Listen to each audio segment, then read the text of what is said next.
Welcome to the Slop Temple. We pray this video helps. In this video, I will explain how to make a delicious 7-layer bean dip. First, ensure you have all your ingredients ready, like a 16-ounce can of refried beans and 8 ounces of sour cream.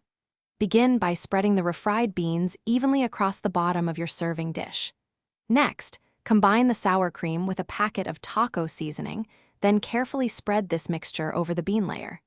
This creates a flavorful foundation for your dip. Now, let's continue building those delicious layers. For the third layer, gently spread a 16-ounce jar of your favorite salsa over the seasoned sour cream. Following that, generously sprinkle 1 cup of shredded cheddar cheese across the salsa. To add a fresh, mild onion flavor and a bit of color, evenly distribute 1 cup of finely chopped green onions. These layers are really starting to come together. We're almost there.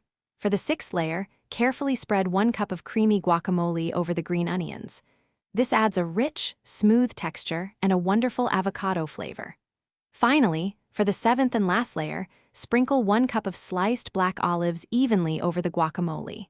You can also add a garnish of fresh cilantro or diced tomatoes for extra color and taste. Your dip is nearly complete. Once all 7 layers are assembled, cover your bean dip and refrigerate it for at least 30 minutes. This allows the flavors to meld beautifully and ensures a refreshing, cool dip. When you're ready to serve, place it out with plenty of tortilla chips, pita bread, or even fresh vegetable sticks. Enjoy your homemade 7-layer bean dip and store any leftovers in an airtight container for up to 3 days. Thanks for watching. Consider subscribing if we helped you.